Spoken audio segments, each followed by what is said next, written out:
Hello สิฮายสวัสดีเนาะเพื่อนๆทุกคนพบกับข้าพเจ้าเนาะสำหรับคลิปนี้แม่นเป็นคลิปที่เราจะมาแนะนำแอปที่มีชื่อว่าแอป Sabady เนาะซึ่งมันเหมาะสำหรับคนที่ว่ามักในการเสี่ยงโชคเสี่ยงดวงนะทุกคนเนาะมาเข้าแอปกันเลยเนาะสำหรับวิธีการลงทะเบียนก็ง่ายๆทุกคนเพียงแต่เราเอาเบอร์โทรศัพท์ของเราเลขแนะนำตัวนี้เนาะสำหรับเลขแนะนำตัวนี้นี่ทุกคนนี่สามารถ copy อยู่กล่องคอมเมนต์เด้อทุกคนเด้อกล่องคอมเมนต์แล้วก็ไปวางใส่ได้เลยเนาะ สำหรับคนที่ว่ากำลังลงทะเบียนใหม่เนาะอ่าจากนั้นก็ให้เรารอท่ารหัส OTP เนาะทุกคนเนาะปึ๊บโอเคลงทะเบียนสำเร็จเรียบร้อยนะทุกคนเนาะนี่ปึ๊บซึ่งสำหรับสมาชิกใหม่นี่แม่นทางแอป Sabady นี่จะให้โบนัสให้เราหรือว่าให้คะแนนฟอยล์ให้เรานี่30ฟอยล์เนาะหรือว่า30,000กีบนั่นเองเนาะซึ่งคะแนนฟอยล์นี่เราสิเฮ็ดหยังได้แหน่เราสามารถเอาคะแนนฟอยล์ตัวนี้ไปเสี่ยงโชคได้เด้อทุกคนเด้อถ้าเอาคะแนนฟอยล์ตัวนี้ไปเสี่ยงโชคตัวอย่างว่าแอดมินสิเฮ็ดให้ทุกคนนี่ได้เบิ่งเลยเนาะปึ๊บตัวอย่างเรามาเสี่ยงโชค32เนาะตัวอย่างว่า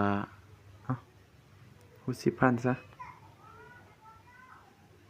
เพิ่มทั้งหมดโอเครวมมูลค่านี่แม่น 20,000 กีบเนาะ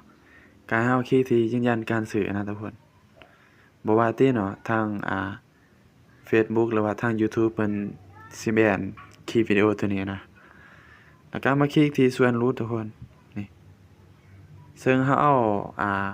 ส่วนลดหรือว่าฟอยล์ที่ว่าเราสมัครใหม่นี่มาจ่ายแทนเนาะปึ๊บกดจ่ายแล้วก็หลังจากเราติ๊กส่วนลดตัวนี้แล้วมาเลือกที่บัญชีที่เราจะโอนนะทุกคนเราโอนเพียงแต่1กีบเท่านั้นเนาะฟังให้ดีเนาะ1กีบเนาะบ่แม่น 1,000 นะเลือกปึ๊บแอป Sabady เนาะปึ๊บชำระแล้วบ่โอเคจ่ายสำเร็จแล้วดำเนินต่อทุกคนเดี๋ยวมาเบิ่งใบบิลของเรานี่เราซื้อทั้งหมด 20,000 กีบเนาะแต่ว่าเราเอาฟอยล์นี่มาจ่ายแทนนี่เราจ่ายเพียงแต่1กีบเท่านั้นเนาะมีแต่รอท่าลุ้นนำกันเนาะทุกคนเนาะแต่ถ้าหากว่าเราอยากแนะนำหมู่เด้อยากแนะนำหมู่เราก็กดที่คำว่าเชิญหมู่เนาะแล้วก็เราเอาเลขแนะนำอ้างอิงของเรานี่ไปแนะนำหมู่เนาะทุกคนเนาะเมื่อเวลาเขาเจ้าซื้อเราอาจจะได้เปอร์เซ็นต์นำเขาเจ้ามานะสั้นที่1 6%สั้นที่2 2%ประมาณนี้นะทุกคนเนาะโอเคก็ลองเฮ็ดเบิ่งเด้อทุกคนเด้อ